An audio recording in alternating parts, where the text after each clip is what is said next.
156। स्मृति की कैसे इंद्रिय संवेदन और मानसिक संवेदनों की छाप बनाए रखने और उन्हें पुनः उत्पन्न करने की ये शक्ति है स्मृति। कैसे हम इंद्रिय संवेदनों से इम्प्रेशंस लेते हैं, उनके अंदर क्या क्या बीच के अंदर चीज़ें आके मिक्स हो जाती हैं, उनको किस तरीके से आप करेक्ट कर सकते हैं, उनको संशोधित कर सकते हैं, ये सारी हम बात कर रहे थे। तो अभी तक आपके पास आया कल्पना, और उससे अपन पहले चल रहे थे इसमें भाई एक्चुअल में तो ये विज्ञान चतुष्टय है। निर्णय सत्य का प्रत्यक्ष बोध है जिसे तर्क और अन्य सहायक तत्वों का सहारा प्राप्त हो भी सकता है और न भी हो। दूसरी प्रक्रिया है कल्पना, फिर बाद में स्मृति, अब निर्णय। निर्णय के दो भाग होते हैं, विवेक डिसर्नमेंट और प्रत्यक्ष बोध। मन में दोनों ही अनिश्चित हैं।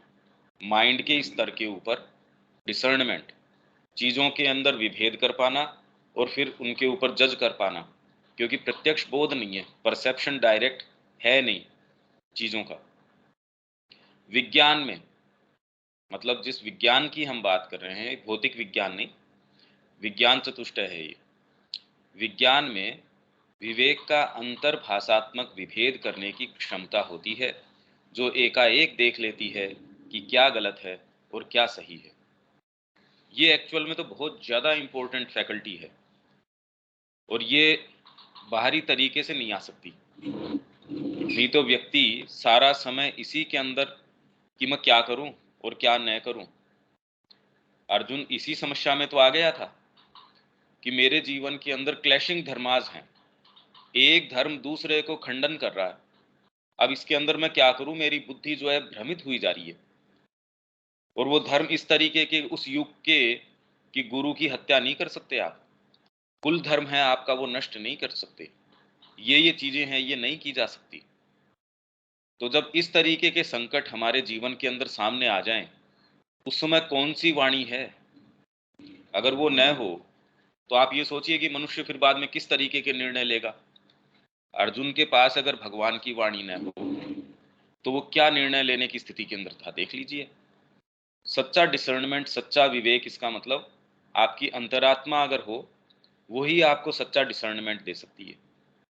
विज्ञान में विवेक या अंतर्भाषात्मक विभेद, इंट्यूटिव, अंतर्भाषात्मक इंट्यूटिव विभेद करने की क्षमता होती है, जो एकाएक देख लेती है कि क्या गलत है और क्या सही है। मतलब उसको रीजन का पता हो ये जरूरी नहीं है, भीतर से ये पता चल गया। दोनों एक्टिविटी सामने से तो बिल्कुल निरापद सी लगती हैं। अपन एक आयोजन कर लेते हैं, ऐसा एक पूरा समायोजन जिसके अंदर सबको बुलाएंगे, उसके अंदर ये करेंगे। हो सकता है इंट्यूशन अंदर से ये कह दे कि हाँ ठीक है, और इसमें या फिर इसमें ये डिटेल में ये कर सकते हैं, या वो एकाएक कह दे नहीं ये नहीं करना अपने को। हम माँ की ये वाली पुस्तक एक छाप देते हैं, इंट्यूशन आके हो सकता है आपको ये कह दे नहीं इसका इससे कोई लेना देना नहीं है, इस समय करने का काम तो ये है, आपने तो ये वाला काम इंपॉर्टेंट है। और ऐसा काम जो आपकी बुद्धि कह देगी ये काम इस समय ये तो कोई काम नहीं है, जबकि ये जो काम है ये तो बड़ा इंपॉर्टेंट है। क्योंकि वो जो इम्पोर्टेंट और अनइम्पोर्टेंट है वो हमारे बाहरी फ्रेमवर्क के आधार पे हम देखते हैं, इंद्रियों के माध्यम से। हमारी बुद्धि के अंदर, मन के अंदर जो जमे हुए कुछ पूर्वाग्रह हैं, चीज़ों को देखने के तरीके हैं। कोई मंत्री आ रहा है तो उसके लिए तो तवज्जो दे रहे हैं, कोई साधक आ रहा है उसके लिए तवज्जो है नहीं। जबकि अगर ये वाली बात होगी तो उसमें आप कैसे जीवन की चीज़ों को वैल्यू करेंगे, आपके जीवन को नियोजित कहाँ करेंगे, ये डिसर्नमेंट उसमें आ जाएगा। ये आती तो सारा ही फर्क पड़ जाएगा। तो हमारे जो वास्तव में समस्या चल रही है, एक तो निर्णय हमारे बड़े गड़बड़ होते हैं, ये गड़बड़ होते हैं, और गलत निर्णय किया हुआ आपको फिर बाद में गलत रास्तों के ऊपर लेके चला जाता है। ये विज्ञान की शक्ति के अंदर विवेक या भाषात्मक विवेक विभेद करने की क्षमता होती है, जो एकाएक देख लेती है कि क्या गलत है और क्या सही है, जो चीज़ों के बीच में के वास्तविक अंतर को और साथ ही उनकी वास्तविक सादृश्यता को और अभिन्नताओं को मतलब इनके बीच में सिमिलैरिटीज क्या हैं, अभिन्नताएं, दोनों में बिल्कुल समानताएं, अभिन्न है वो देख लेती है। और यह भी देख लेती है कि कोई सत्य कहाँ तक सच है और किस हद तक उसे संशोधित करने की आवश्यकता है। क्यों ये माँ का काम नहीं है? क्यों ये वाला वृक्षारोपण जो है, ये अभियान हमने चला रखा है, क्या ये माँ का काम नहीं है? स्कूल स्कूल जाना और ये चीज करना हो सकता हो और हो सकता न हो। ये विभेद करने की क्षमता तो अंदर से ये वाली चीज है। और यदि ये नहीं है तो व्यक्ति थपेड़े खाता रहता है, और इश्यू है जो जीवन का, वो आंखों से ओझल हो जाता है। और हम समझें उससे पहले हमारी शक्ति है, जीवन है, समय है, वो क्षीण हो जाता है। यह विवेक तर्कणा से स्वतंत्र है। आपकी जो तर्क शक्ति है, मतलब ये आपको इंट्यूशन, बड़ा क्लियर इंट्यूशन है कि ये करने का है, ये नहीं करेंगे। आप अपने समय को 4 जनों को, 3 जनों को पढ़ाने के अंदर लगा रहे हैं। आप ये कह रहे हैं इस कॉलेज के अंदर 5,000 लोगों को आपको संबोधन करना है। आप कहते हैं नहीं करना मेरे को ये। माँ ने इजाजत मेरे को इतने की दे रखी है, एक क्लास के अंदर जाके मैं बहुत बड़ा पंडित हो सकता हूँ, बहुत कलाकार हो सकता हूँ, पेंटिंग के अंदर मेरे बराबर कोई नहीं हो सकता। माँ ने इस समय ये कह रखा है, बेटा तू आके मेरे पास यहाँ आ जाया कर। अब उस समय किसी और दूसरे कंट्री का डेलीगेशन भी आए और वो कहे जी हमको आप व्याख्यान दीजिए, उस समय कहते भाई साहब ऐसा है, मेरी ड्यूटी यहाँ है, आप व्याख्यान किसी और से ले लो। ये बिल्कुल अलग चीज है तर्कणा से। विवेक तर्कणा से स्वतंत्र है, बिल्कुल स्वतंत्र चीज है।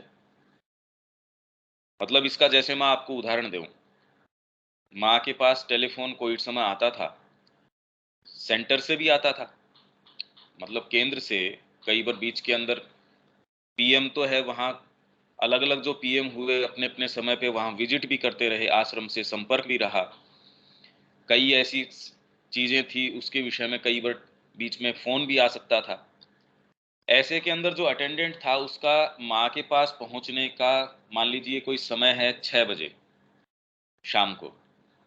अब वो 6 बज के सपोज 30 सेकंड पे या 6 बज के 1 मिनट पे, 2 मिनट पे पहुंचा। माँ ने कहा कैसे हुई ये लेट, कैसे हुई? माँ तो एक एक डिटेल के अंदर। तो कहा जी उनका वहाँ कोई पीएम थी या था या जो भी, उनका फोन आ गया था। अब सामान्य तो ये कहेगा अरे रे रे उसको तो बहुत अटेंड करना जरूरी था, और हो सकता है माँ कह भी देती है ऐसा। पर हमारे लिए एक शिक्षा है उनका ये कहना, you know, divine comes first. अब ये वाली बात तो हम कैसे इसको आत्मसात करें? माँ पहले आती है। अब 1 मिनट के अंतर से भी अगर माँ उसको ये कह रही है, हम तो पूरा जीवन जो है यूं सत्यानाश कर रहे, उसको पता नहीं कहाँ कहाँ डाल रहे, उसमें फिर बाद में हम ये अपेक्षा रखते हैं कि हमारे साथ कोई बहुत विशेष चीज हो जाए। अरे भी कैसे होगी? अपने बर्थडे के लिए भी लोग तैयारी करते थे माँ के पास कि जाएंगे कुछ रिसीव करेंगे, उससे पहले हम लंबी तैयारी कर रहे हैं, हम आंतरिक तैयारी कर रहे हैं जिससे कि जाके ग्रहण कर सकें। तो ये जो निर्णय की बात चल रही है कि डिसर्नमेंट और प्रत्यक्ष बोध स्पष्ट दिख जाता है, नहीं तो आप निर्णय करेंगे कैसे? जब माँ के मार्ग पे आप चलेंगे और प्रैक्टिस में उसको डालेंगे, तब तो आपको ये प्रत्यक्ष बोध, तो उसके बिना कैसे काम चलेगा आपका? मेरे को यही नहीं पता कि मेरी दुकान के ऊपर ग्राहक आया, इससे इससे तो ये वाली बात करनी है, इससे ये करनी है। जब आप फील्ड में रहेंगे या जिस भी जगह काम करेंगे, स्कूल चला रहे हैं, व्यापार चला रहे हैं, जो भी चीज चला रहे हैं, उसमें यदि मोमेंट टू मोमेंट आपके अंदर ये प्रत्यक्ष बोध न हो कि इस सिचुएशन में ये करने का है, इसको ना करना है, इसको हाँ करना है, इसके अंदर पैसा डालना है, इसके अंदर पैसा नहीं डालना, इसमें एनर्जी देनी है, इसमें एनर्जी नहीं देनी, इसके साथ अंतरंग होके बात करनी है, इसके साथ ठीक है इसको अपन ज्यादा खारी चीज तो नहीं कहेंगे, इतनी कहनी है। अरे भी सारा आपको जो व्यावहारिक जीवन है उसके अंदर यदि आपका ये प्रत्यक्ष बोध न हो, अभी तो ये बोध आपके ये है नहीं, क्योंकि दोनों ही अनिश्चित हैं अभी तो। और हमारा इंटरेक्शन होता है हमारी कामनाओं के आधार पे, हमारे छोटे से अहम के आधार पे। पर जैसे ही आप ये करते हैं, भाई अभी तो इस शक्ति की कोई विशेष आवश्यकता है नहीं, क्योंकि वो विवेक और अंतर्भास और ये विभेद करने की क्षमता, वो तो डीपर चीज से आएगी।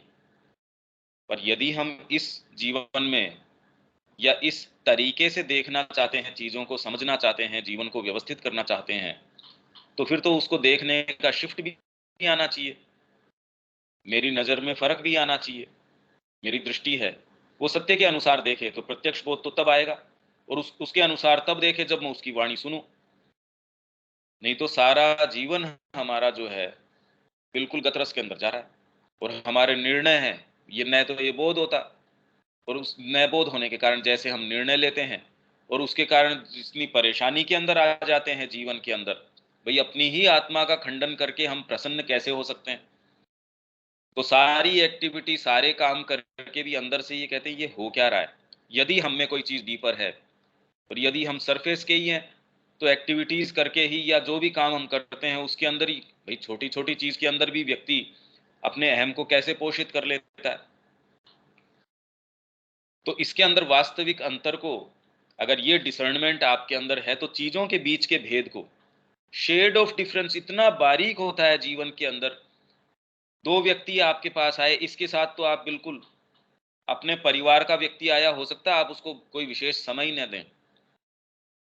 वही कोई एक माँ का कोई एक साधक आया है, सामान्य सा, उसमें कोई पोम्प एंड शोर कोई उस तरीके का नहीं है, और आपने रिसोर्सेज उसके लिए बिछा दिए।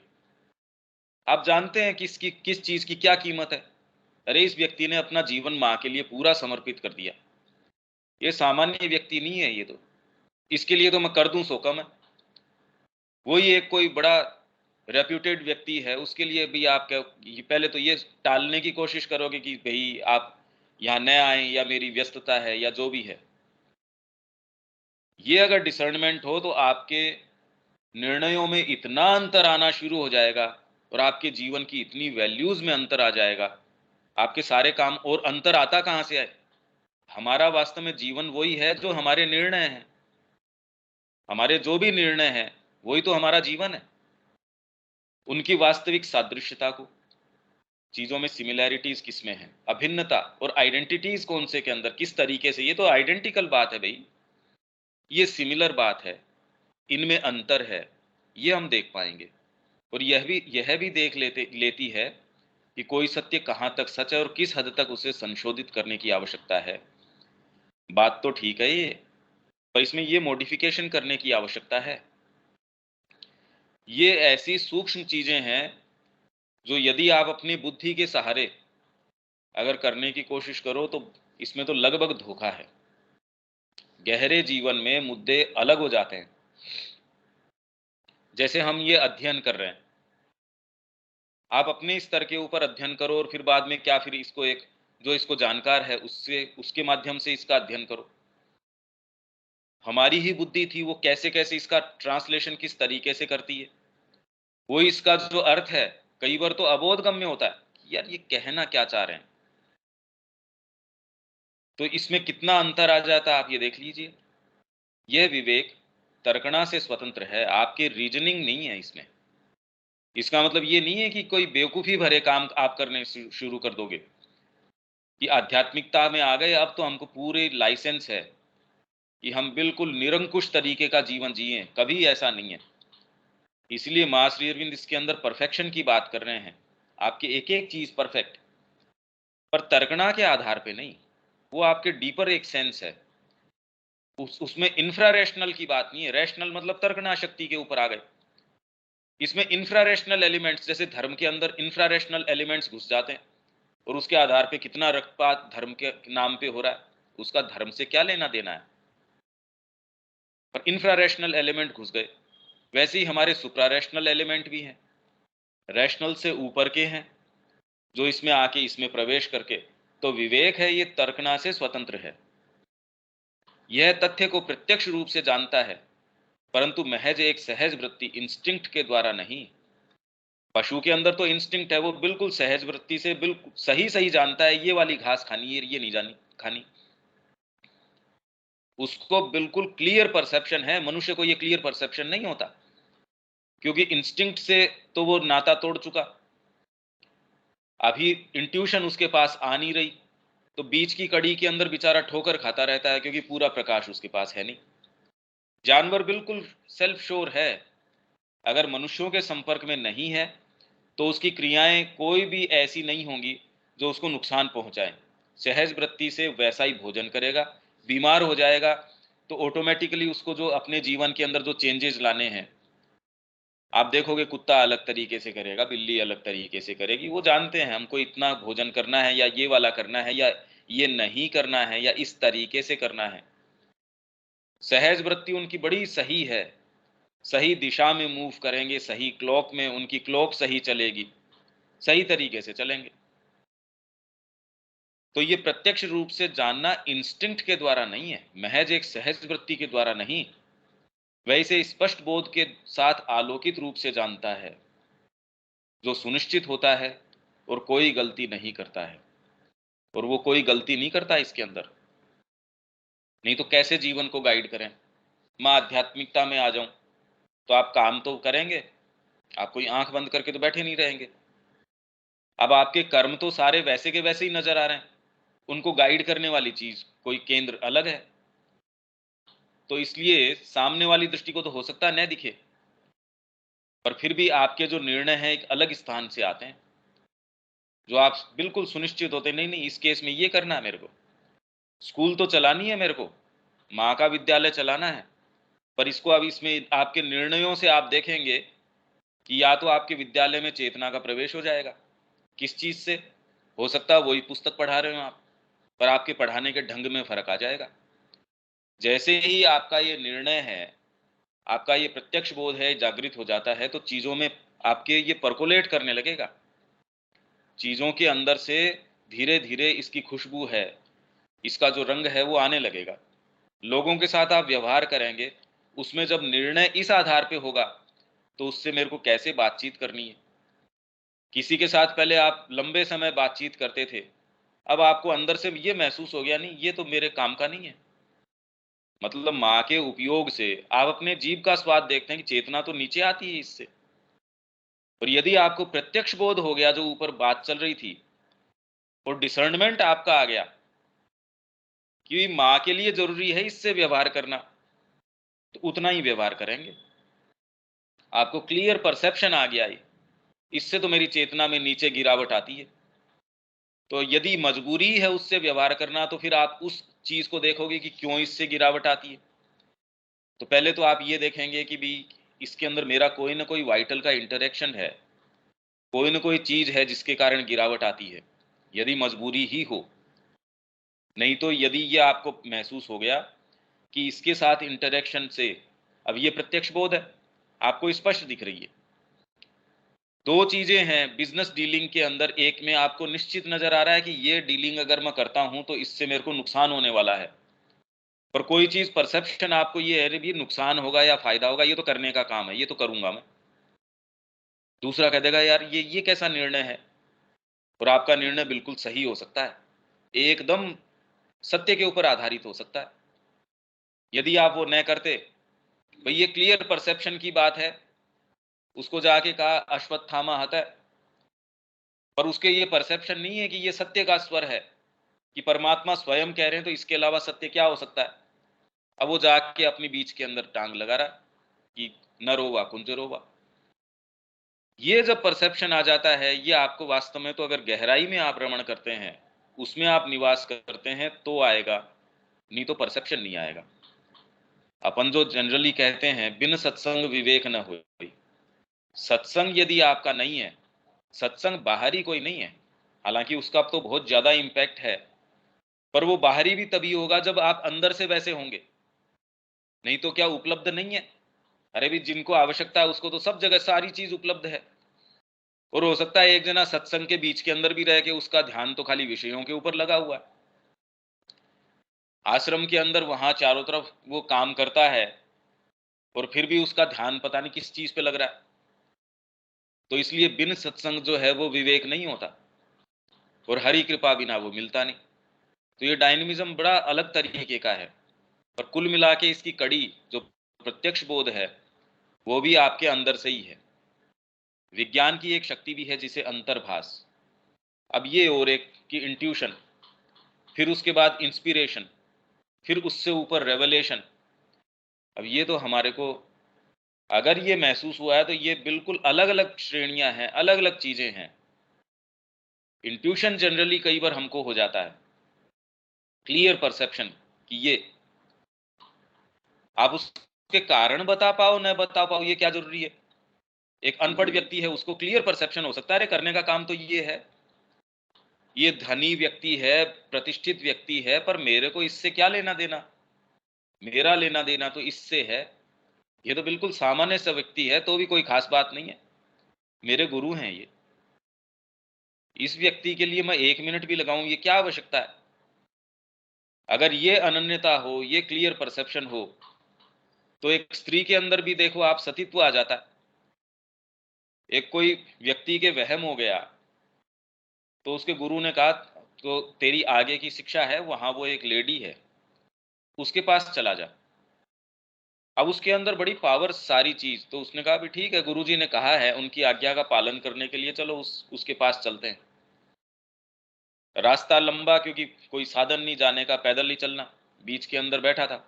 ऊपर से कोई चिड़िया ने बीट करी, सिर के ऊपर गिरी। क्रोध आ गया, बताओ मेरे ऊपर बीट कर दी।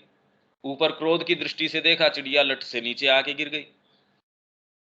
उसके जो तेज है, उसके कारण उसके क्रोधाग्नि से वो भस्म होके नीचे गिर गई।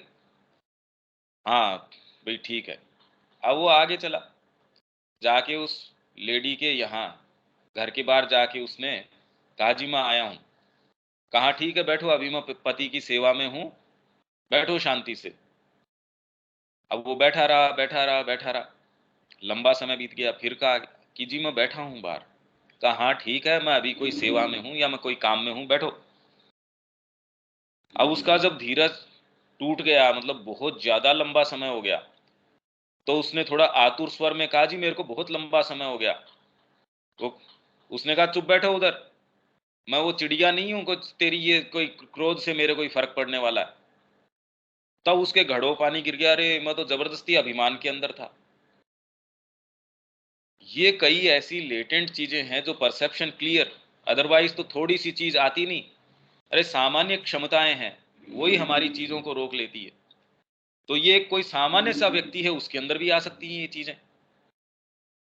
और कोई बहुत ज्यादा पढ़ा लिखा हो, प्रकांड हो, उसने सारा अध्ययन कर रखा हो, खूब व्याख्यान करता हो सकता है उसके ऊपर इतनी अच्छी परतें चढ़ गई कि वो तो एक डिसेंट ह्यूमन बीइंग ही नहीं रहा, वो तो एक बात करने लायक मनुष्य ही नहीं रहा।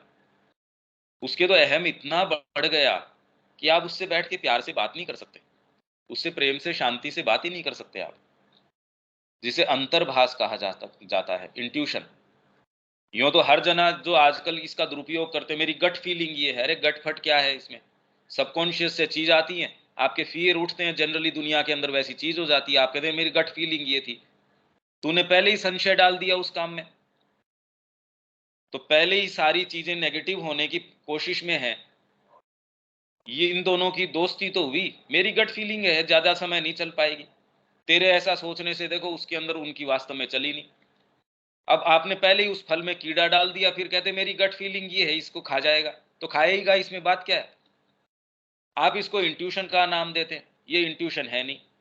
ये आपकी लोअर जो चीजें सबकॉन्शियस के अंदर से सारी चीजों का नकार करने की जो आदत है, वो आप उसमें डाल देते हैं। फिर कहते हैं मेरे को ये इंट्यूशन हुआ। अच्छी चीज का इंट्यूशन होता है क्या कभी?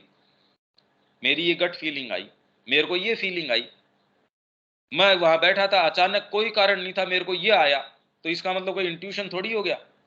मतलब बहुत लोग अपनी तुनक मिजाजी को या मूर्खताओं को साइंस में नहीं करेंगे ऐसी बात, और कोई दूसरी चीज में नहीं करेंगे।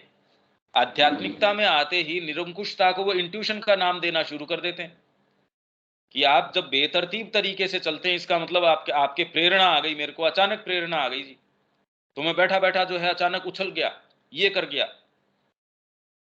और आप देखोगे ऐसे व्यक्ति को अगर इग्नोर कर दो तो इसकी प्रेरणाएं धीरे धीरे बंद हो जाती हैं। अगर फेक व्यक्ति है, लोगों के बीच में ही प्रेरणा आएगी, उनके साथ ही ऐसा करेगा। और या इतना ज्यादा महत्वाकांक्षा उसके अंदर है कि उसको लोगों से और उनसे भी कोई फर्क नहीं है, तो अकेले बैठे बैठे करता रहेगा कि मेरे को प्रेरणा आ रही है, और अपने आप ही आत्मतुष्ट है इस बात से। अब इससे तो किसके क्या फर्क पड़ता है? तो इंट्यूशन जो है, किसी निष्कर्ष के ऊपर पहुंचने के लिए तर्कना की आवश्यकता के बिना ही तर्क बुद्धि का काम करती है। काम करती है, मतलब ये नहीं ये तर्क बुद्धि है, ये करो आप। पर इनमें अंतर क्या है, ये एक बार हम ये पहले तो इनकी बातें कर लेते हैं, फिर बाद में इंट्यूशन, इंस्पिरेशन और रेवलेशन आपने कभी क्या महसूस करी है, पहले तो इनका नेचर क्या है, दिखती किस तरीके की है या कैसी हो सकती हैं, किसको कहें इंट्यूशन, ये वाली चीज मेरे आई ये इंट्यूशन है। अभी तो जिस तरीके की हमारे बीइंग की कॉम्पोजिशन है, कोई भी चीज आती है, भी मेरे गेट के ऊपर मैंने कोई इत्र की शीशी लगा रखी है, उधर से हवा आएगी तो वैसी खुशबू लेके आएगी। गेट के बाहर कोई पब्लिक टॉयलेट है, अब उसके अंदर से उधर से बहती हवा जो लेके आएगी सो लेके आएगी। तो हो सकता है आपके पास चीज सही आ रही हो, जिन भागों से आ रही हो, शरीर के थ्रू आ रही हो, तमस को उठा लाएगी, प्राण के थ्रू आ रही हो, आपकी जो भावावेग हैं, कामनाएं हैं, उनको उठा लाएगी, बुद्धि के थ्रू आ रही हो, आपके आइडियल्स हैं, आपके सोच विचार है, उनको साथ में ले आएगी। ये कपड़े पहन के आ सकती है। तो आपको जैसे हमने पहले पढ़ा कि चित्त में से आती चीजें, क्या तो कर्म आवेग शरीर के माध्यम से आएंगे, या फिर भावना के अंदर से आएंगे तो भावावेग। तो इस तरीके के जो आवेग हैं, ये सारे आपके आ सकते हैं, ये कपड़े पहन सकते हैं ये।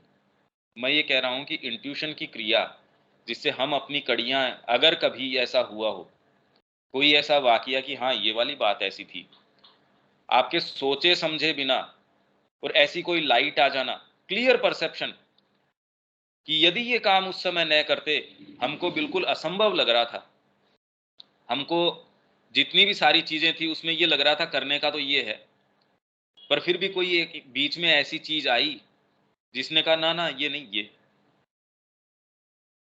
पर इंट्यूशन जो है एक बहुत छोटे दायरे में काम करती है, मैं ये करूं या ये, बहुत व्यापक दायरों की बात नहीं करती। इंट्यूशन तो कैसे है, जैसे आप घूप अंधेरा है, उसमें एक बिजली कौंदी, कौंदते ही उसने आपको एक ये बता, हाँ ये चीज, मैं ये वाला काम करूं या ये वाला, इंट्यूशन कह देगी ये वाला। तो पर्टिकुलर चीज के बारे में कि वो आपको दिशा दे दे जीवन के बारे में, ये मुश्किल बातें हैं। उसकी डिटेल के अंदर जो चीजें हैं उसमें कि नहीं ये, इस व्यक्ति के साथ कैसे व्यवहार करें, कितना समय स्पेंड करें, इसके साथ इंटरेक्शन को कट शॉर्ट करें कैसे, आपको महसूस हो जाएगा ये बात ऐसे। हालांकि इंट्यूशन उससे ज्यादा इंपॉर्टेंट चीज है, वो प्रत्यक्ष आपको उतने समय के लिए एक लिमिटेड मुद्दे में ये दिखा देगी कि ये। कहने का तात्पर्य यह है कि वह किन्हीं अन्य तथ्यों के आधार पर प्राप्त निर्णय के रूप में नहीं, तथ्यों के ऊपर कोई निर्णय के ऊपर इंट्यूशन आता है, वो इंट्यूशन थोड़ी है। ऐसे लोग होते हैं, माँ की चर्चा में उन्होंने, इसमें आपका जो पृथ्वी पर दिव्य जीवन का आविर्भाव है, इसमें एक पूरा सेक्शन है इंट्यूशन के ऊपर चर्चा करी गई है, आप अपने समय देख भी सकते हैं उसको। पर वो जब तक हमने इस प्रणाली को समझा नहीं है या हमको कभी महसूस नहीं हुई है, तब तक वो एक वर्णन है, और हम किसी गलत चीज के ऊपर उसको लगा बैठेंगे और हम ये सोचेंगे हाँ ये तो मेरे इंट्यूशन है, जबकि उसका इंट्यूशन से कोई लेना देना न हो, और हो दोनों ही है भाई, वो तो अब कैसे बताया जाए। तो इंट्यूशन जो है, कई लोगों के अंदर है कि प्रक्रियाएं इतनी तेज दिमाग के अंदर वो मैनिपुलेट कर पाते हैं। एक किसी चीज को देखा, उन्होंने ओपन फील्ड देखा, बड़ी लैंड देखी उन्होंने, उनकी इंद्रियों की रिपोर्टिंग और बुद्धि की रिपोर्टिंग इतनी फास्ट है, प्रोसेसिंग इतनी तेज है कि वो 2 मिनट के अंदर ही आपको ये बता देंगे कि यहाँ व्यापार ठीक रहेगा या नहीं रहेगा, या कितने समय के लिए रहेगा, या आपका नियर फ्यूचर में तो ये करना चाहिए। और वो कहे मेरे को ये इंट्यूशन आई, वो इंट्यूशन नहीं है, वो तो मात्र ये है कि आपने अपनी इंद्रियों को और आपके अंदर जो ऑर्गन्स हैं या आपके जो और फैकल्टीज हैं, उनको आपने इतना कल्टीवेट कर रखा है। जैसे कलाकार है, वो एक कोई चीज देखते ही, कोई मूर्ति देखी और उसके बारे में जो डिटेल बता देगा एक दृष्टिपात में, आपको देखो अरे इसको तो इंट्यूशन आया इस बारे में। वो इंट्यूशन नहीं है, वो तो ये है कि हाँ उसकी प्रोसेसिंग यूनिट जो है वो बड़ी तेज है। इंट्यूशन एक बिल्कुल अलग प्रक्रिया है, बहुत ही अलग चीज है। ये विभेद माँ कर रही है, वहां माँ का वहां है, उसके अंदर आप पढ़ सकते हैं। उसमें इंट्यूशन के बारे में बहुत सुंदर वर्णन है, पर अब वो वर्णन है, वो एक ऐसी चीज के बारे में बता रहा है जिसका हमको पता होना। कोशिश करेंगे इन तीनों के बीच में यदि हम विभेद कर पाए तो बाद में वह उस तथ्य के चारों और अन्य सभी तथ्यों को इकट्ठा कर सकती है, तर्क आधारित कारणों के रूप में नहीं, अपितु उन सब संबद्ध तथ्यों के रूप में जो उस तथ्य को बनाए रखने में सहायता करते हैं। इसलिए श्रद्धा जब आपकी आती है, श्रद्धा किस रूप में आती है? फिर श्रद्धा आती है तो किसी को उनसे पूछा कि फेथ और बिलीफ के अंदर क्या अंतर है, तो कह रहे फेथ जो है वो आपके बिलीफ को तो सहारा फेथ देता है, बिलीफ के अंदर अपने आप में पांव थोड़ी है।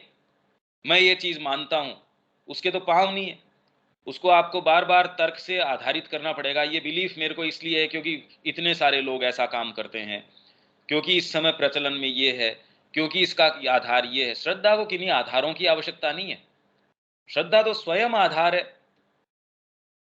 हाँ, आपके मन में ही ऐसा रूप ले सकती है। तो श्रद्धा की आप पुस्तक जब आप खोल के पूरी देखेंगे, उसमें ये बात कर रखी है संदेह और श्रद्धा के बीच में, बिलीफ और श्रद्धा। मेरा इसमें विश्वास है, विश्वास तो डगमगाता रहेगा, श्रद्धा है वो अडिग है। श्रद्धा ही आपको सहारा देती है, श्रद्धा को क्या सहारा दोगे? मेरा ये मानना है, मेरा ये विश्वास है, वो विश्वास तो इसलिए आज ये है कल दूसरा है। और विश्वास को आप ये देखोगे क्योंकि आपने 20 बार करके देखा ये काम तो होता है, सही है भाई, मेरा इस कंपनी पे विश्वास आ गया, मैंने इसके 15 प्रोडक्ट या 5 प्रोडक्ट 4 प्रोडक्ट काम में लिए, एकदम एकदम सही है ये, मैं तो 20 साल से ये प्रोडक्ट काम में ले रहा हूं, हमेशा खरा उतरता है। खांसी हो गई, ये वाली चीज काम में ले, ये बिल्कुल ठीक काम करती है, ये कोई श्रद्धा थोड़ी है।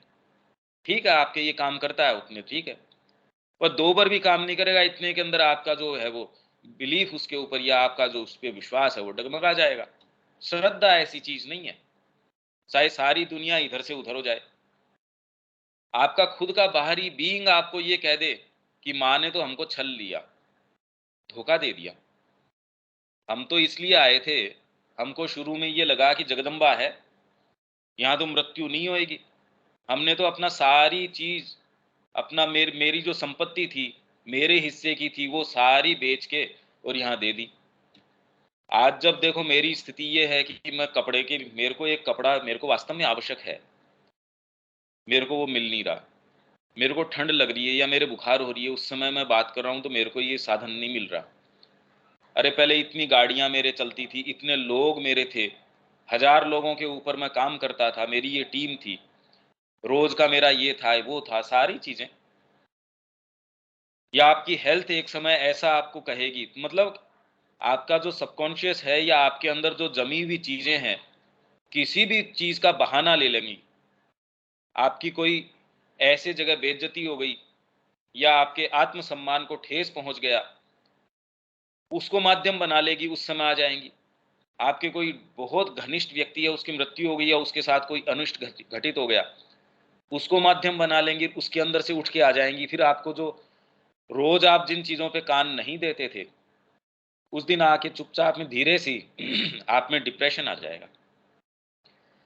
मतलब आप डायरेक्टली तो माँ के प्रति विद्रोह नहीं कर रहे, चुपचाप में डिप्रेशन अंदर से आ गया, अरे यार होगा नहीं होगा, पता नहीं, पता नहीं। श्री अरविंद तो कह रहे हैं कि भारतीय संस्कृति जो है उसका अभ्युत्थान होगा। आज जो चीजें देख रहे हैं पता नहीं उसमें हो पाएगा कि, मतलब आप अपने से भी संबद्ध नहीं है, इस विषय में भी श्रद्धा डोल जाती है। या आपकी जो श्री अरविंद ने, इसीलिए माँ कह रही है कि श्री अरविंद ने रूपांतर का जो कार्य हाथ में लिया है, उसमें संशय की कोई गुंजाइश नहीं है, रूपांतर होने वाला है। परम पुरुष की क्रिया को कोई विफल नहीं कर सकता। माँ ये क्यों कह रही है? और फिर भी ये ऐसी एडवर्सरी फोर्सेस कोशिश करती थी कि माँ के अंदर भी प्रवेश करके ऐसी चीजें फुसफुसाएं। तो और आप में अगर ये इंट्यूशन है, वो सीधे जान जाएंगे अरे ये फालतू बात है। इस समय हेल्थ का इश्यू अराइज हो रहा है, पर हेल्थ का है ही नहीं, इंट्यूशन आके कहेगी ये मक्कारी है, और दूसरे इंस्टेंस के ऊपर आके कह देगी अरे थोड़ा आप हेल्थ पे ध्यान दो। दोनों ही निर्णय ठीक हो सकते हैं। इसलिए रामकृष्ण जी कहते थे कि ये जो भी कहे, विवेकानंद जो कहता है वो यस कहता है तो भी उतना ही ठीक है, नो कहता है तो भी ठीक है। उसी चीज के लिए आज यस में दलील दे रहा है तो भी ठीक है, कल उसके बारे में नो में दलील दे रहा है तो भी ठीक है। आप कहो ये तो प्रेजुडिस्ड आदमी है। श्री अरविंद वही बात एक जने को कह रहे हैं, बिल्कुल उसके विपरीत बात हो सकता है उसी व्यक्ति को एक दूसरे इंस्टेंस के ऊपर कह रहे हैं, तो आप कहते हैं ये क्या बात है, और दोनों ही सत्य हैं, एकदम सही हैं। पर यदि हमारी डीपर दृष्टि नहीं हो, या उस समय विशेष के ऊपर क्या करना चाहिए, आप कल तो ये बात कह रहे थे, आप ही तो कह रहे थे ये बात, और आज आप ये बात कह रहे हो, हम तो आप पे विश्वास ही नहीं कर सकते। आपके आधार पे कल मैं उससे जबान दिया आया कि इतने में हम सौदा पक्का करेंगे, माँ के पास आप आए, माँ ने कहा नहीं नहीं बेटा ये नहीं कर पाएंगे। मैं नहीं कह रहा कि माँ ने ऐसा किया, पर मैं कह रहा हूं कि यदि हो और हमारा विश्वास तुरंत ये डगमगा जाए कि माँ की वाणी पे तो विश्वास ही नहीं किया जा सकता, हमको ये दिखा रहा है कि माँ की वाणी विश्वसनीय है या नहीं है वाली बात नहीं है। हमारा आग्रह अभी तक भी मेरा, मैं जबान दे के आया हूं, अरे मेरी मेरी भी तो बात जा रही है इसमें। इतना बवंडर, इतना बवाल पालने की जरूरत क्या है? माँ ने ये कहा, एकदम स्पष्ट जाके ये कह दो। माँ ने ये चीज कही, इंट्यूशन आपकी, ये अगर आप में इंट्यूशन है तो आप ये कहेंगे हाँ हाँ बिल्कुल ठीक ही कह रही है माँ। और यदि अगर आपका सेल्फ रिगार्डिंग ईगो है, वो इस तरीके से कहेगा यार ये माँ विश्वसनीय नहीं है। आप कहेंगे कल तो इसने मेरे को भेजा था उससे डीलिंग करने के लिए, आज ये कह रहे हैं कि नहीं नहीं उससे, उस व्यक्ति से कोई डीलिंग नहीं करनी है।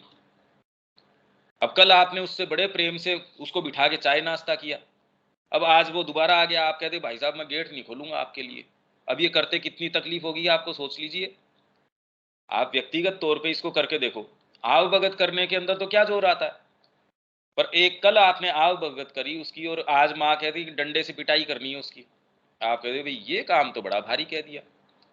और यदि आप में ये क्लियर परसेप्शन है तो आप कहते हैं हाँ हाँ बिल्कुल ये ऐसी चीजें हैं, अब ये तो सामान्य जीवन में तो हो ही नहीं। आप कहते हैं यार ये क्या बात हुई, ये डीलिंग का तरीका है क्या, और होना भी नहीं चाहिए। ये हमारे तो क्योंकि इंफ्रा रैशनल एलिमेंट्स घुसते रहते हैं, अवबौद्धिक जो चीजें हैं, बुद्धि से नीचे की चीजें हैं, प्राणिक चीजें हैं, वो घुसती रहेंगी।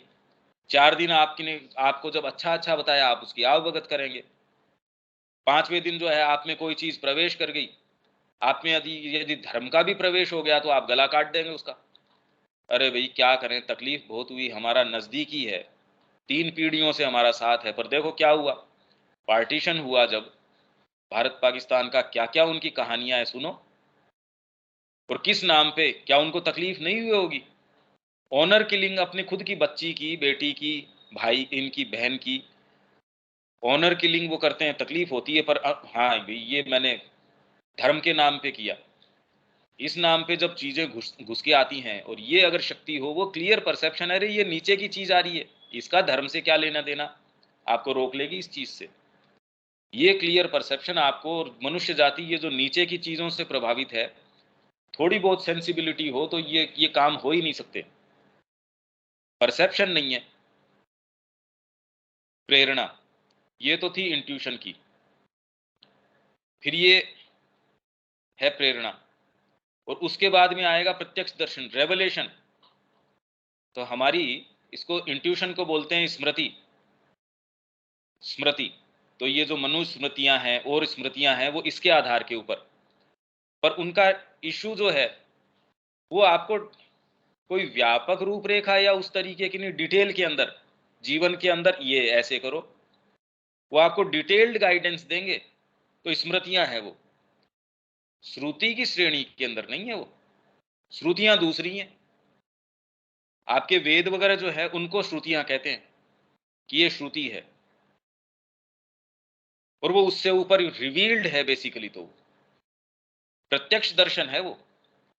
इसलिए यदि वेद के विहित कोई चीज नहीं है, किसी महात्मा जी को बड़े गहरे अनुभव हो रहे हैं, पर आज तक भी भारत में ये बात है कि आपका अनुभव यदि वैदिक लाइन में नहीं है तो वो ठीक नहीं है। बस जी, मेरे को तो प्रत्यक्ष दर्शन हो गया, रिवील कर गया परमात्मा मेरे को, वेद में है क्या ये चीज?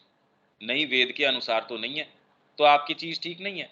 बस इसीलिए उन्होंने, श्री अरविंद कह रहे हैं कि इस्लाम को, बुद्धिज्म को, क्रिश्चियनिटी को, इनको आत्मसात कर लिया होता, पर ये तो कहे नहीं हम आपके साथ नहीं रहेंगे, जो काफिर है उसको मार डालो।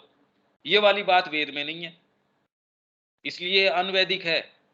तो ऐसी कोई भी चीज भारत में नहीं रह सकती जो वेद के अनुसार न हो, क्योंकि वेद तो ये कह रहा है सारी चीज परमात्मा का अंग है, सारे ही उसी चीज से हैं, जिसमें नास्तिकतावाद भी है, आस्तिक भी है, ये भी है, वो भी है, सारी चीजें हैं और सारे सही हैं, और सारों के बावजूद भी वो इनसे परे है, इनमें किसी में भी एक में भी नहीं बंधता। और ऐसा कह के भी हम ये नहीं कह सकते कि न बंधने वाली बात में भी वो बंध सकता है। यही तो लाइफ डिवाइन में श्री अरविंद विवेचन कर रहे हैं। हम ये कह रहे हैं वो बंध नहीं सकता, पर हमने ये न बंधने वाली बात में भी तो बांध दिया उसको। वो उससे भी तो परे है, इसलिए वो बंध भी सकता है। वो बंध के भी नहीं बंधा है, और वो अबद्ध होके भी पूरा बंधा हुआ है। अब बुद्धि तो बड़ी समस्या में आ जाती है, भी करूं क्या मैं, कहना क्या चाहते हो आप, इससे मैं डील कैसे करूं इन सत्यों के साथ, इन तथ्यों के साथ। प्रेरणा, अब दूसरी बात आ गई। तो वो तो हो गई आपकी स्मृति, जो पहले बात करी थी। ये आ गई श्रुति। फिर है ये दृष्टि, ये प्रत्यक्ष दर्शन, आपको दृष्टि हो गई। तो प्रेरणा को श्रुति या श्रवण कहा जाता है, क्योंकि ये सत्य का प्रत्यक्ष दर्शन नहीं है, अपितु एक प्रकार से अकस्मात कोंद के रूप में सत्य का मन में आना है।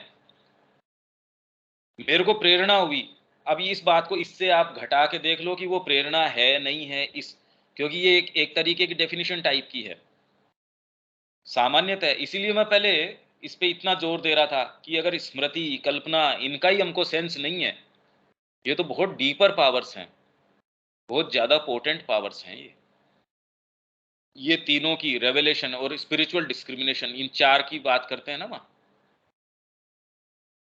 चार देवियां जो श्री अरविंद ने कहा मेरे को ये नजर आती थी, पुराणों में कहीं मेरे को इनका वर्णन मिला नहीं।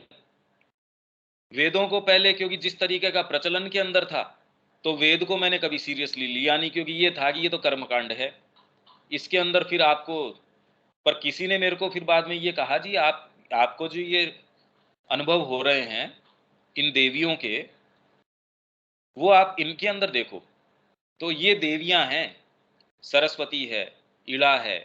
तो इस तरीके की देवियां जब उनको प्रकट हुई और इस तरीके के रेवलेशन श्री अरविंद को हुए, उन्होंने कहा देखें कहाँ, ये है क्या बात। तब फिर बाद में किसी के कहा कि भी आप वेद को ट्राई करो, देखो आप। उसमें जैसे ही उन्होंने देखा तो उन्होंने कहा अरे ये तो सारी बात यहाँ है, पर जिस भाषा के अंदर है वो तो इनिशिएट ही समझ सकता है, जिसको ये अनुभव नहीं है। वेद को समझने का मतलब ही ये है कि आप वास्तव में साधना के अंदर हैं। यदि साधक नहीं है, वेद पढ़ के कोई साधना कर ले, वो कैसे समझ लेगा उसको। तो श्री अरविंद ने इस आधार पे ये शुरू किया, तो जितने भी सिंबल्स हैं वो उनको रिवील इस तरीके से किए, और उनका सच्चा अर्थ है। फिर तो उन्होंने बहुत उसके ऊपर विस्तृत काम किया, उसको 3-4 कसौटियों के ऊपर उतारा वेद को। वो यथा समय आ भी जाएगी, पर मैं बार बार ये बात कहता रहता हूँ, इसलिए क्या है भी, मैं ये जानता हूँ कि जब हम वहां तक पहुंचेंगे तो आपके थोड़े बहुत कोई ऐसे पकड़ने के तो चीजें रहेंगी कि आप उस चीज को कि हाँ ये सुना था, हाँ ये बात थी, ये चीज अंदर गई थी, हाँ ये तो आपके पकड़ तो बनेगी उस चीज की। नहीं तो अभी हम ये कह देंगे कि ये एक पैराग्राफ पूरा नहीं कर रहे, क्योंकि मैं जान रहा हूँ कि आगे जो और फील्ड अपने को कवर करना है, अभी तक इतनी इजी सेलिंग थी, अभी तक तो आगे जो आने वाले मुद्दे हैं वो तो इस तरीके के हैं कि अगर ग्राउंडिंग हमारी नहीं होगी, पकड़ना मुश्किल हो जाएगा। अब जैसे ये प्रेरणा, कैसे हम इसको डिफ्रेंशिएट करें, इंट्यूशन है, फिर बाद में इंस्पिरेशन है, फिर उसके बाद रेवलेशन है। सामान्यतः यह सत्य ऐसे स्पंदन के रूप में आता है जो अपने आप में सत्य को लिए रहता है। प्रेरणा प्रेरणा आपको प्राप्त हो गई, एक प्रेरित व्यक्ति है। जितनी भी आर्ट है हमारी, सारी की सारी इंस्पायर्ड है इंडिया की।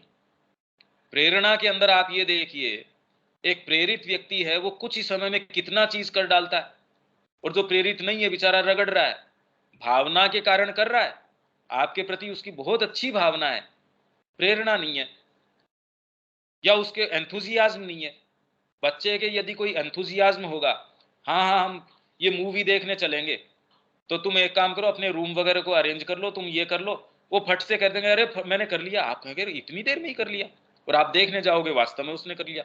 मैंने अपना होमवर्क भी कर लिया। आप उसको जितनी भी टास्क देंगे वो कहते मैंने कर ली भाई, वहां चलो। तो प्रेरणा है, अंदर से एक ऐसा स्पंदन आता है जो आपको स्पंदित कर देगा। आपका सामान्य तरीका है कार्य करने का, व्यवहार करने का, उसको इतना परिवर्तित कर देगा। नहीं, मेरे को ये बताओ, चट्टानें कटती हैं क्या? कोई एक पहाड़ को काट दिया, वो कोई प्रेरणा नहीं, उसके अंदर से एक डीप चीज ये करी कि मेरी वाइफ तो मर गई। अगर ये चीज एक पहाड़ को कटवा सकती है किसी व्यक्ति से, तो प्रेरणा क्या नहीं करवा सकती, आप ये सोचिए। हाँ, पर आप ये सोचें कि वो हमारे मानदंड से, कि उसने पूरा हिमालय काट दिया, कोई जरूरी नहीं है। हो सकता है 20 साल उसने एक नटराज की मूर्ति के अंदर लगा दिए, पर उस मूर्ति के अंदर जो भाव प्रकट हो गया, उसके अंदर जो चीज आ गई।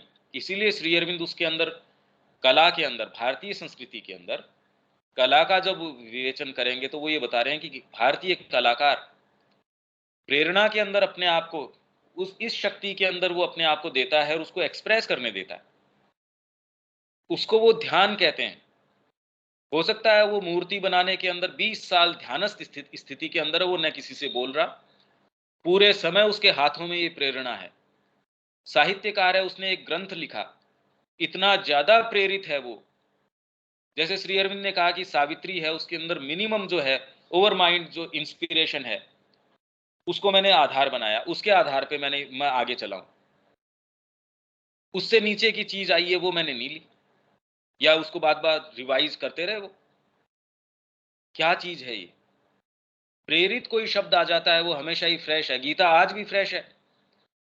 जिस दिन वो एक रेवलेशन है, वो तो प्रेरणा क्या, वो तो प्रत्यक्ष दर्शन है सत्य का।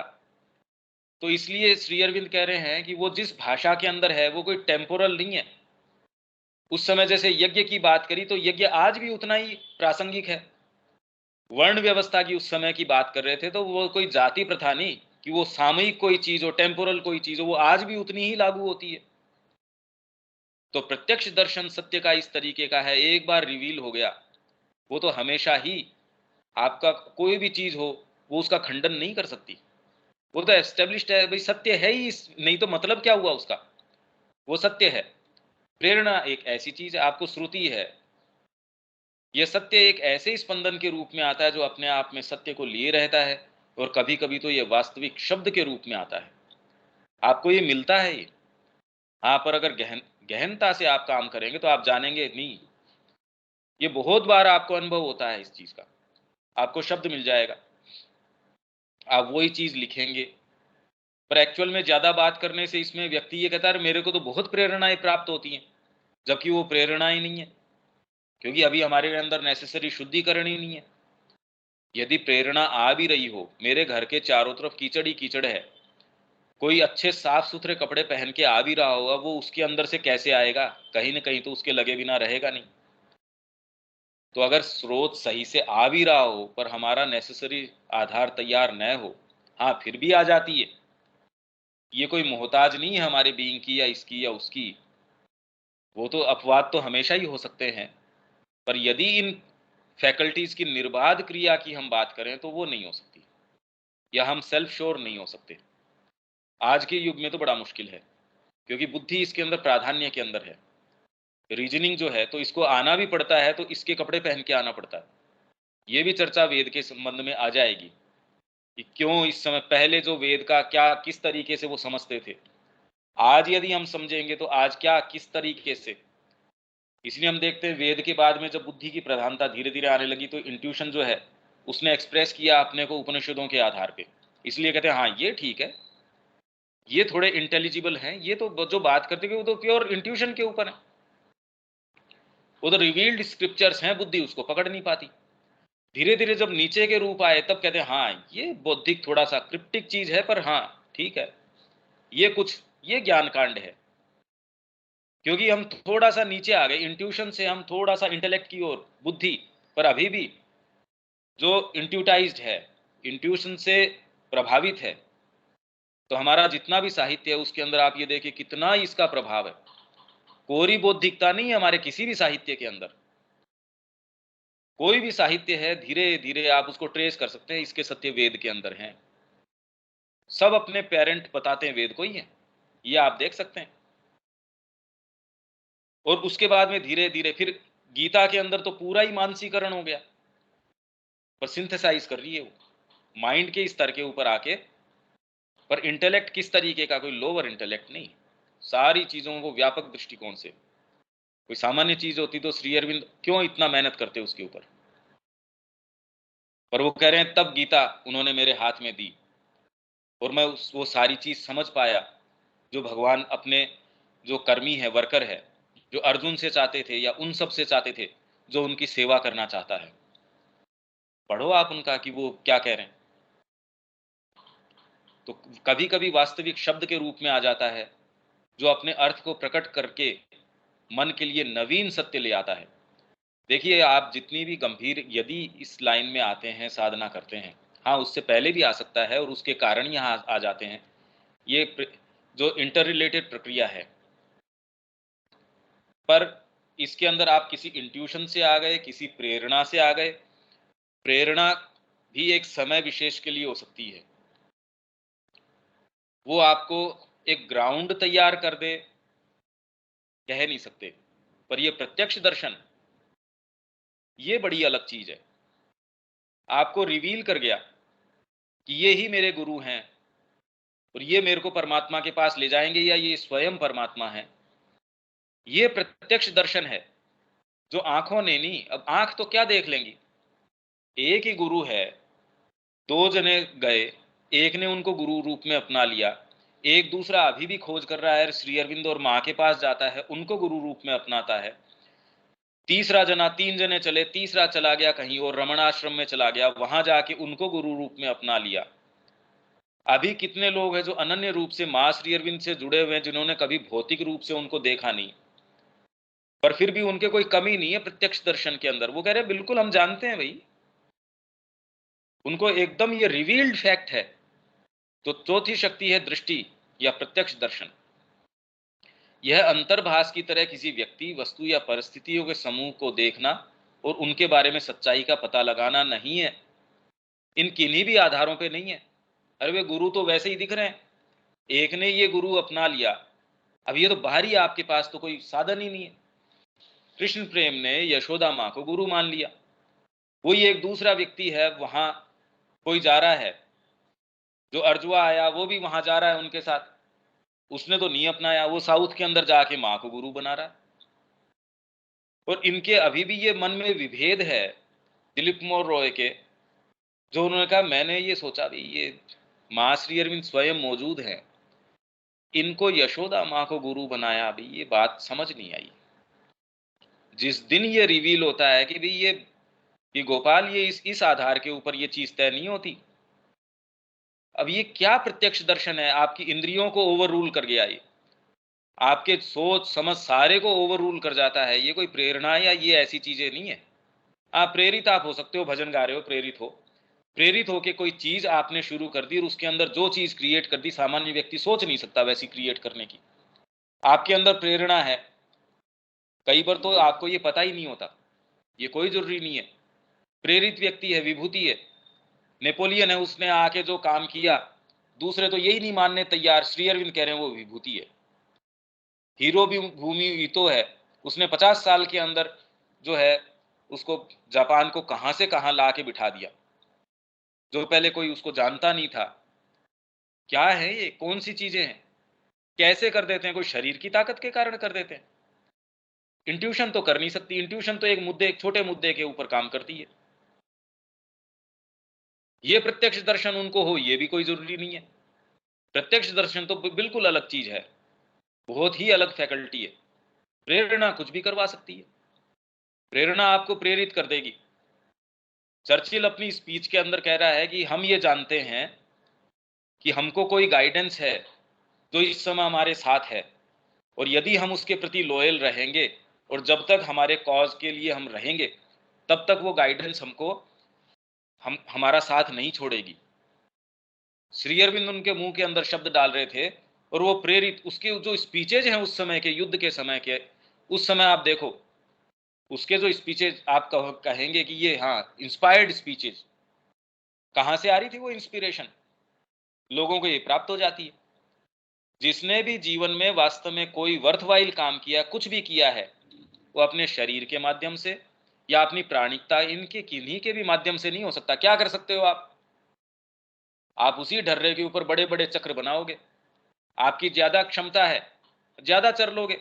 अरे पशु की ज्यादा क्षमता है, बाज की ज्यादा क्षमता आ गई, पर करेगा तो उसी दायरे में, उसका दायरा थोड़ी चेंज हो गया।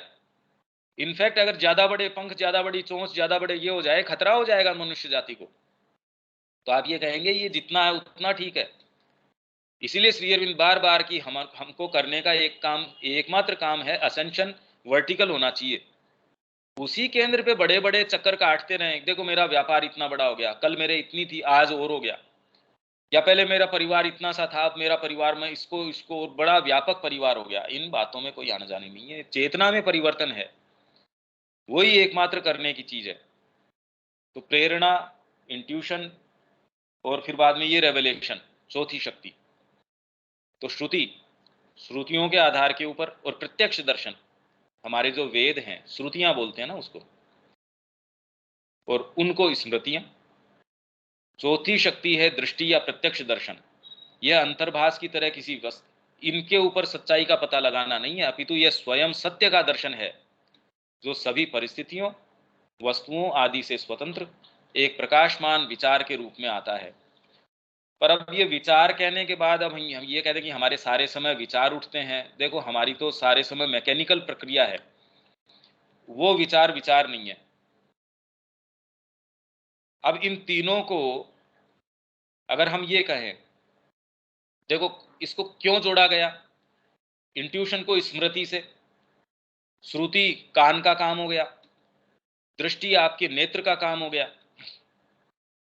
तो यदि हम इस माध्यम से भी इसको मोटा मोटा समझने की कोशिश करें, आप किसी सत्य को या कोई चीज को ढूंढ रहे हैं, सपोज कोई कहीं कि मैंने कहाँ रख दी, भूल गया, कहाँ है कहाँ है, आपने लास्ट बार कब काम में ली थी उसको?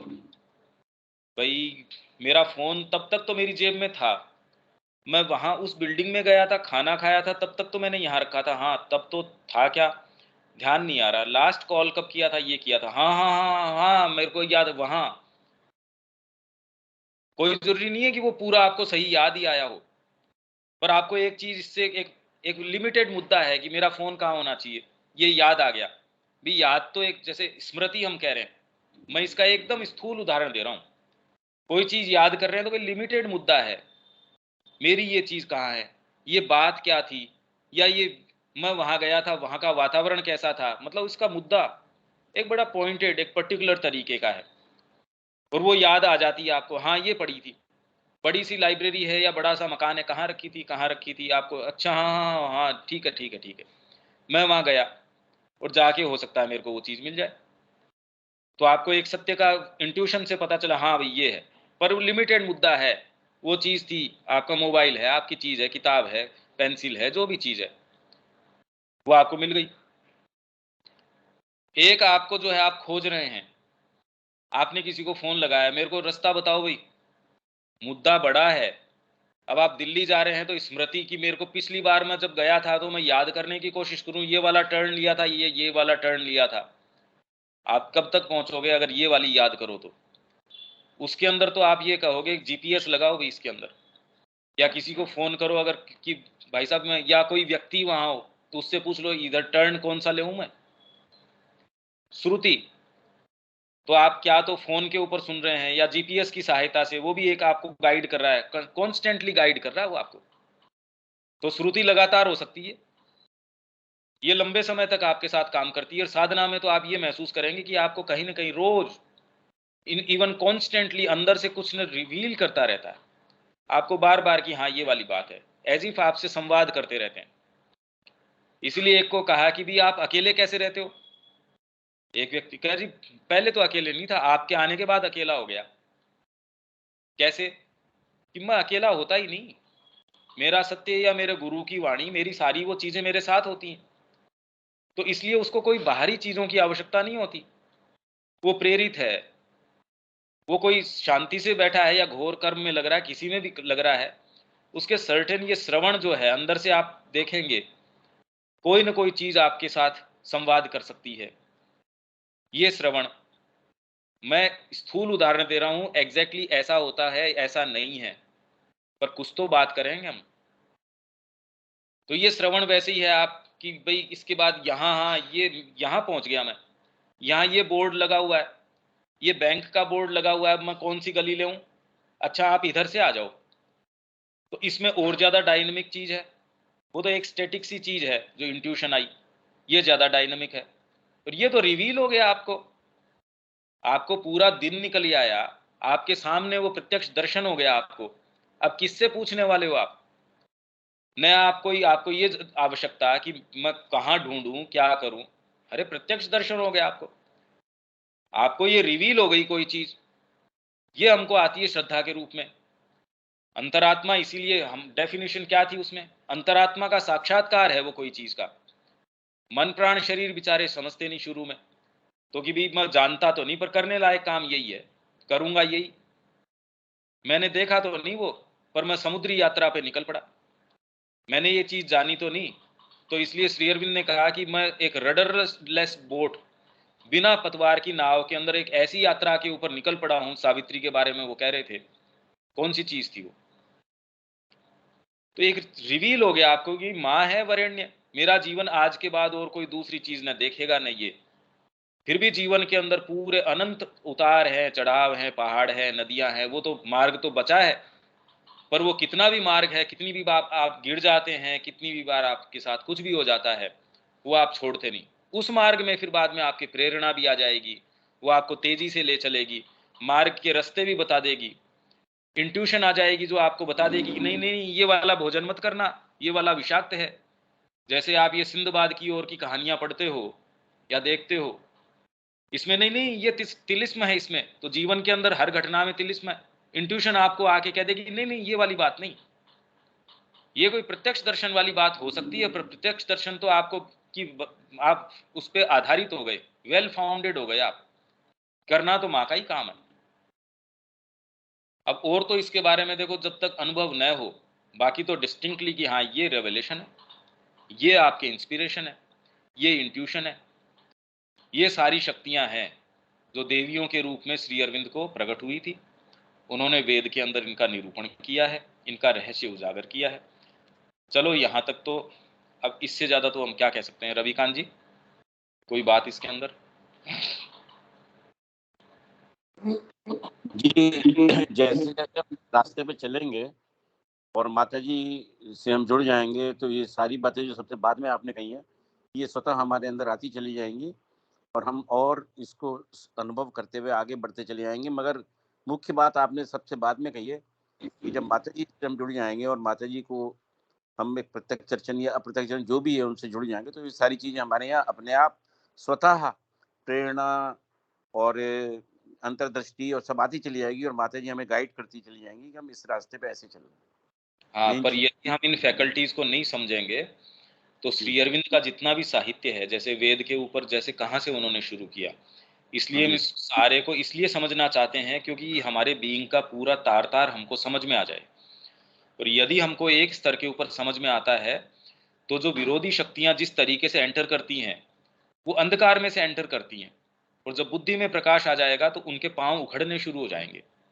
इसलिए ये सारी चर्चा बहुत ज़्यादा जरूरी है। आप में असत्य की चीजें हैं, वो ज़्यादा जड़ नहीं जमा पाएंगी, और जो जड़ जमी हुई है उनको आप देख पाएंगे, अरे यहाँ जड़ है इसकी। इसलिए ये चर्चा बहुत ज़्यादा जरूरी है। हम ये कह के, अरे भाई ये बात तो हमेशा ही हमारा आधार है सबका खड़े होने का, कि हमारा ये सारी चर्चा माँ के लिए है, वो तो आधार ही है। और इसीलिए हम, क्योंकि वो आधार है, इसलिए हम इसमें और गहराई में जा सकते हैं। ये आपकी बात सही है रविकांत जी। शब्या जी, कोई बात इसमें? ये हम लोग का आधार तैयार हो रहा है, इस सब के बारे में तो कुछ हम लोग नहीं, शब्द केवल किताब में देखे थे कि शब्द है शब्द है शब्द है। अब इससे हम लोग को नींव पड़ रहा है और धीरे धीरे ये बढ़ेगा, पकड़ बढ़ेगा हम लोग। नहीं, सही है, बिल्कुल सही है। ठीक है, यहाँ हम थोड़ी देर एक बार सुन के हम ही नहीं कह सकते हैं कि आधार ये क्या है। जब हमारा ये प्रैक्टिस में आ जाएगा, बार बार इसको सुनेंगे, बार बार अपने में जांचेंगे, तभी ये होगा। और उस पे भी हम कहाँ पहुंचे हैं ये तो समय ही बताएगा, अभी नहीं कहा जा सकता। सही है। बाकी लेकिन हाँ ये है कि हमको इनके साहित्य को समझने के लिए किस चीज की जरूरत है, उसका नींव हम लोग को इस क्लास में पढ़ रहा है। हाँ, नहीं सही है। बाकी चीज डाला जा अनुभव है ना शब्या जी, जिसको इसका अनुभव, जिस व्यक्ति हाँ, को इस अनुभव है, वो बिल्कुल प्रत्यक्ष जानता है कि हाँ ये इंट्यूशन है, ये इंस्पिरेशन है, ये रेवलेशन है, या ये डिस्क्रिमिनेशन है। वो उसके, मैं आपको उदाहरण भी अगर दूंगा पर वो अबोधगम्य होंगे। अगर मैं इसका उदाहरण भी दूंगा तो वो हम समझ नहीं पाएंगे, क्योंकि जब तक हम साधना नहीं अपनाते तब तक तो ये चीजें ऑपरेट नहीं करेंगी। जब तक हम डीपर चीज में नहीं जाते तब तक ये तो हमको तो शुरू, पहले तो हम इसी से करें कि हमारा भाव अनन्य रूप से माँ के प्रति हो, बस। बाद में जो हो सो हो। इसी बात से हम इसको विराम देते हैं यहाँ पे, कल फिर पकड़ते हैं। ठीक है भैया। जय श्री माँ। जय श्री राम। जय श्री